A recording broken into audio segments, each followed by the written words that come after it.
Well, thanks so much for joining us for this edition of Making Sense, where we talk about our finances, our financial institutions, the current trends, and what's on the horizon as well. We're joined by Justin Will from Forest Area Federal Credit Union. Justin, thanks so much for joining us. We are going to talk about something today that's on an awful lot of people's minds for one reason or another, and that's paying for a home and what we all need to know. So, Justin, right out of the bat here, we've heard about how hard it is to buy a home, but after we talk through this, are we going to feel a little bit more hopeful perhaps about the situation when it comes to buying a home? Well, I certainly hope so, Mark. Okay. I mean, there's been, you talk to just about anybody. Everybody. Everyone has an opinion. Everybody's heard a story or been involved in one or more stories of their own, right? That they're pretty willing to share in this economy. So there's a lot of different experiences floating around out there. But we're going to try to, in the next 15, 20 minutes or so, navigate through some of the truth and some of the fiction and maybe some of the things that potential home buyers should consider doing in order to get to there. So let's start off painting with a real broad stroke here. What are the current trends that we're seeing in home prices? Well, I was looking at the charts, and home prices have been increasing across the nation since, at least 2011. But isn't everything increasing in price? I mean, that seems to be kind of a common agreement among most of us as I'm talking to people. The price of everything seems to go up every year. It's just what we should expect. But home prices, they've been trending upward pretty steadily ever since 2011. But then we hit 2020. And between 2020 and 2023, they took some of their steepest jumps in terms of overall home prices, and then started to level out a little bit as we entered into 2024. Now, prices continue to still be trending upward, just at a slower pace through 2024. So that's kind of just some interesting information. And what we can also look at is, of course, there's data all over the place, but what does Michigan look like? What does Northern Michigan look like? The United States as a whole? And it's probably no surprise that, in the big broad picture, U.S. large cities are where we're seeing the highest home prices. Those big, super big metropolitan areas, whether you're New York, Manhattan, LA, Chicago, these places, you're going to see the highest prices there. Now, when you look at Michigan as a state, our overall home prices are significantly less than those large U.S. cities. So still makes Michigan a great place to consider living, working, and buying a home. Yeah, indeed. All right. So how, when we're talking about looking at some of the trends and everything, how does new construction loans, how do those compare with existing home sales? Are we seeing people build because they may be able to do it cheaper or on their time frame, or they can find something? It seems like. How are we seeing the new construction loans compared to existing home sales? Yeah, and this is one that I almost feel like no matter how I answer that question, there's going to be maybe a large group of people on either side that agrees or disagrees with me. And the way that this is measured, most generally as an industry, is by tracking new construction permits, the permits that are issued, by the counties, the municipalities for new constructions. And new construction really spiked up in about 2021. I mean, we know that's when the market had been super hot and prices on existing homes were, trending at the highest we've seen. So of course, people are starting to look at, if they weren't already interested in building a home of their own, a new home, they're looking at, maybe I didn't really want to build one, but I'm going to because I can't find what I'm looking for. The inventory of existing homes is low, or the prices on those that I am interested in are high. So I'm going to look at construction. So we did see a spike in those new construction permits in 2021. And then it started to taper out in early 2023. Again, one of those things, I won't take any offense for anybody that disagrees with my statements here, but, inflation has been up. That's another, we talk about home prices, we talk about inflation, cost of all of the goods that we consume. Well, inflation was on the rise, has been at a level, And I mean, it makes those raw materials to build that new home. It has an impact on those prices also. So I think inflation is probably one of those reasons that we started to see a decline in new permits issued in early 2023. And because people have to consider, at what price am I willing to do this and get into a new construction project? Well, and there's an awful lot of people that are thinking, wow, I could sell my house for a lot more than I paid for it. But then you still have to live somewhere.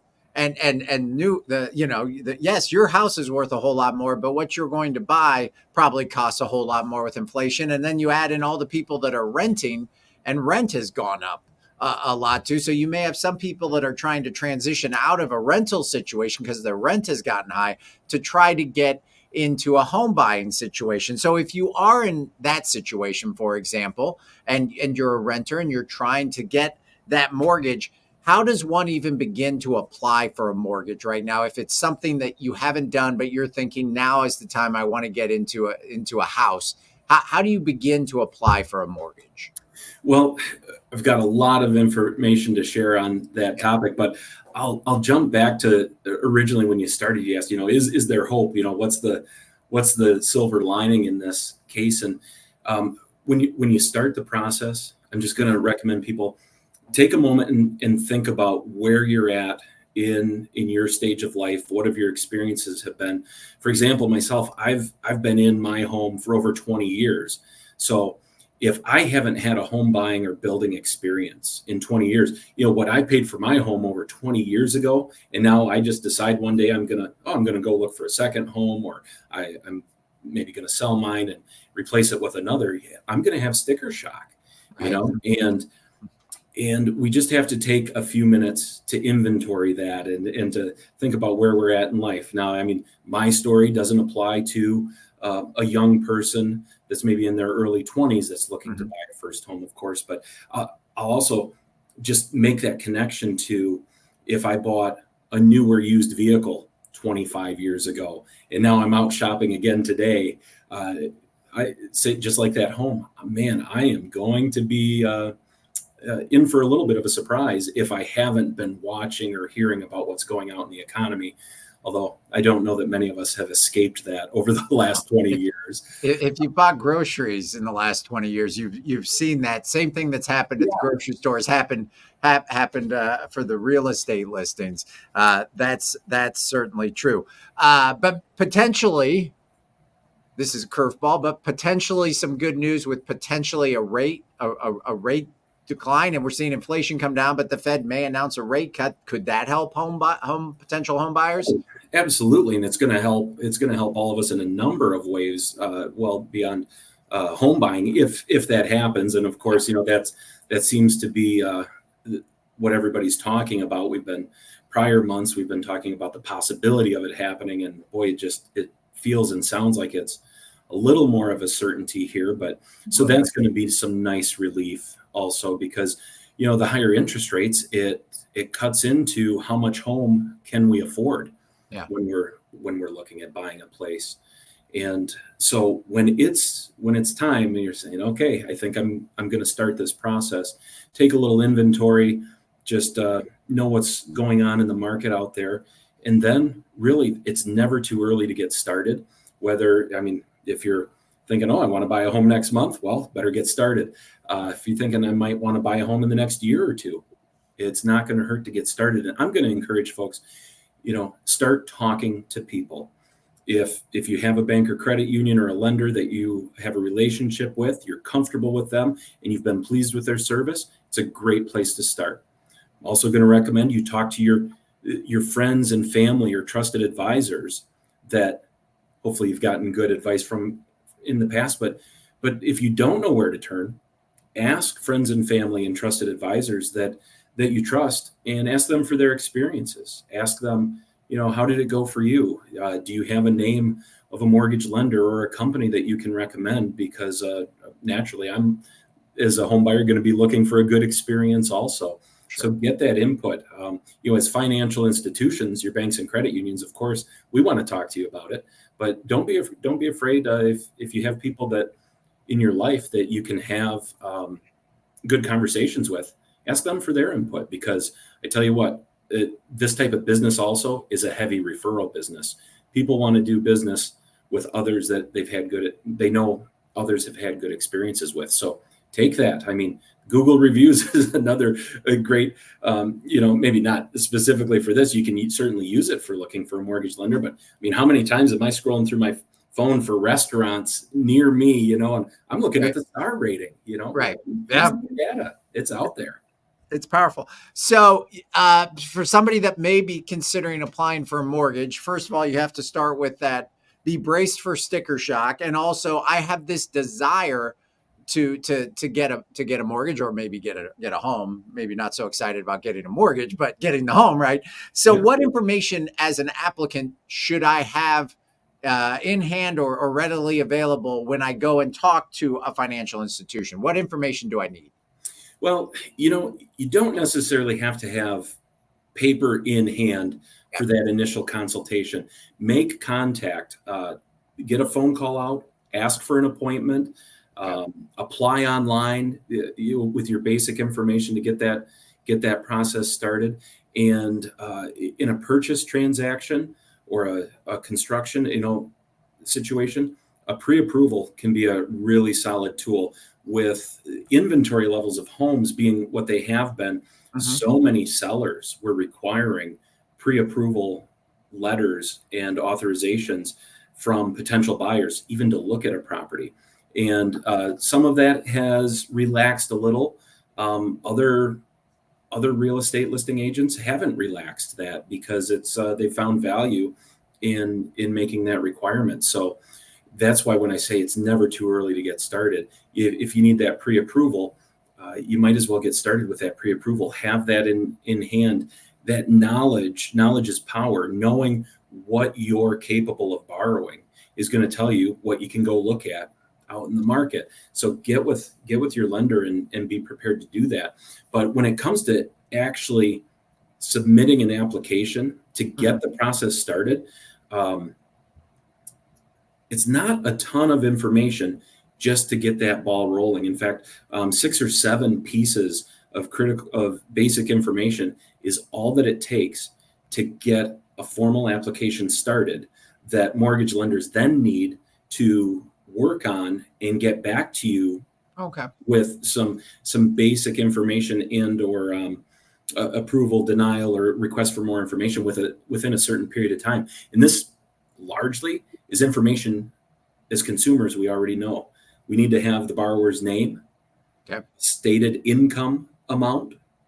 We need to have their social security number. Be careful with that out there. If you're doing online applications, make sure you're using reputable sources. Don't put sensitive information out there without knowing that it's secure. They're not subject for pre-approvals, but if you're actually you have a property identified, we need that property address. We need the estimated value of the property you're looking to buy, and then how much you want to borrow to acquire the property. If you have those 6 pieces of information, that's enough to make an application go live and be connected with that lender, where now they have to engage with you and work through that process. Now, of course, down the road, it always comes, we need to verify that income. We need to verify the property and take a closer look at it and those things, maybe get an appraisal. But to actually get the application started, you don't need to have that paper in hand, but you just need the basic information and ballpark figures to get the process started. And again, if you're dealing with a financial institution, your credit union that you trust, you can go in there and they will help you with all of that. They will help guide you on, you're going to need this and this and this. This is not one of those things where we have to go in.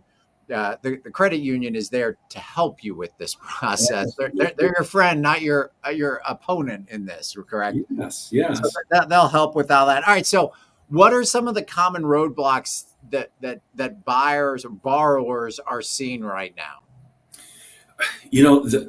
From my perspective on the lender side, I think the biggest roadblock is timing. Having the expectation set up front. Here's what I want to do and when I need to get it done by. And if you have a lender that isn't timely in responses, or as the purchaser, if you're not timely in getting some of that verification information in, it can cause delays. So making sure you're working with a lender, and if they're not providing regular, timely communication, reach out to them, tell them you'd like more communication, because if there's a week lapse in verifying something, that's just another week on top of the process. So staying in good communication is on both sides of the equation is really where I think it makes the difference. Occasionally, we can see some backups in timing when it comes to appraisals or title work, but we haven't seen any real problems with that recently because of a backup, because of there's just so much work in the pipeline that these vendors, as we call them, can't get to the work fast enough. The appraisal companies, title companies, and other outside firms, there was a busy time and maybe they slowed down a little bit, but that seems to be like we're past that part. But there are things that can pop up, getting an appraisal and it highlights something on the property that's maybe a concern to the lender. That can slow it down. These are more uncommon. Or we look at the title work, that chain of ownership and how the property's been documented over time. Maybe there's a missing link in that chain of title. That doesn't happen often. And usually if a property's up for sale, selling agents and the sellers have already identified those roadblocks and worked on taking care of them. So little less concerning, but they do pop up occasionally, especially if it's a casual sale or a for sale by owner where they didn't do some of that pre-work. You can see those things pop up, but most, even though we've been in a high mortgage volume period that slowed down with the interest rates now, I'm seeing most mortgage lenders work through things pretty efficiently.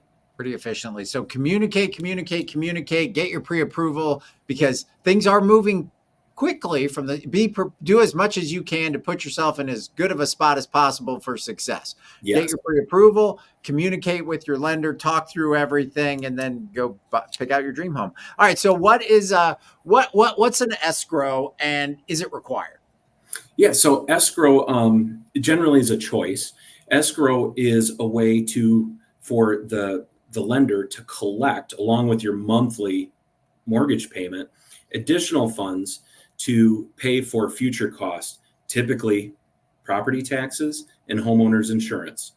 Homeowners association dues and some other things could also be wrapped in there. It's a real nice feature if you want to make one payment, know those things are going to be covered in the future as insurance and property taxes come up, and you don't want to have to worry about paying for them yourself once or twice a year. It's a real nice feature. In most cases, no, it's not required. And in many cases, you can turn it on and turn it off. It's not something you want to turn on and off frequently. But if you get into it and you say, I wish I would have done that escrow thing, reach out to your lender after the fact. It can be added. In many cases, can be added later. I have one. I love it because you don't worry about, is it property tax month or anything like that, because you're going to have to pay it one way or the other. Right. So it's kind of like nibbling. It's budgeting for people that don't really like to budget or aren't very good at it. All right. So that's escrow. PMI. Can you explain PMI, and does that cost the borrower anymore? Is that an additional cost? Sure. And so PMI is private mortgage insurance, and it's most often used to assist a buyer in needing less money down to buy that home. Many just not in a special program type mortgage loans, they might require 20% down payment, right? Not everybody has that. There are certainly lending programs out there that require little or no money down, or lenders can offer this private mortgage insurance that comes at an additional cost, so they can lend more, require less money down upfront on the purchase price. And there's usually a premium. And so it goes right in as part of your monthly payment. So you make your monthly payment plus the insurance for borrowing more against the home with a lesser down payment. Great tool for some borrowers. Many use it as long as they're aware of what it is and what it does. It works really well. There's some pretty good safeguards around it in terms of regulation and what we as lenders have to do, because at a certain point, once you get that mortgage down to a certain point in terms of a loan to value ratio, we have to release that and let it go and stop collecting that extra premium payment for providing that service, that higher loan to value or lower down payment situation. So a nice tool, if you're working with a lender and they say, hey, you have to have X percent down, don't be afraid to ask, well, is there a program out there that I might be eligible for that doesn't require so much down? Or is private mortgage insurance something we should talk about? Most good lenders are going to give you those options up front, of course. But if you end up with one where communication maybe just isn't flowing right there at the right time, don't be afraid to ask. And again, that's a fee. We'll call it a fee. Yeah. But that's something you pay that can't, it sounds like legally has to go away when you've reached a certain threshold where maybe the PMI is no longer required. So instead of keep trying to save away to get to a point where you wouldn't need it, you can pay a little bit every month. And then eventually when you get to reach that threshold, it will go away. Is that accurate? Yes. And it's been a great tool. Mentioned earlier, how much home can you afford right now with interest high? You can, if you have to put less money down, maybe you can get into a little more home. Yeah. Another tool to accomplish that goal. All right, a lot of information there. So Justin, how long does this whole process take?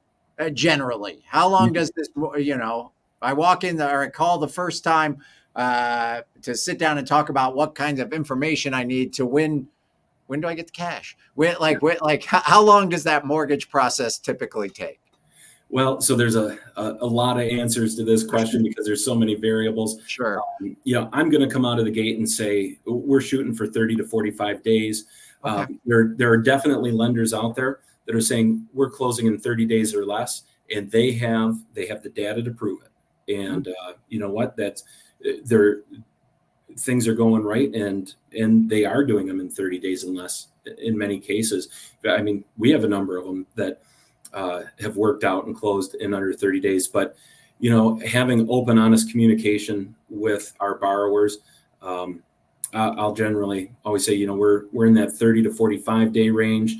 And, if you hit more than one or two roadblocks, it has the potential to go out to 60 days, but usually we can identify those roadblocks pretty early on. So we're pretty comfortable in our shop saying 30 to 45 days is where we're at there. So if you are contemplating a purchase, go in, talk to your financial institution, talk to your trusted friends, get your ducks in a row as much as you can so that process goes as smoothly as possible when it is actually time to pull the trigger and move forward, right? That's right. Start the conversation, start it early, and it'll go well.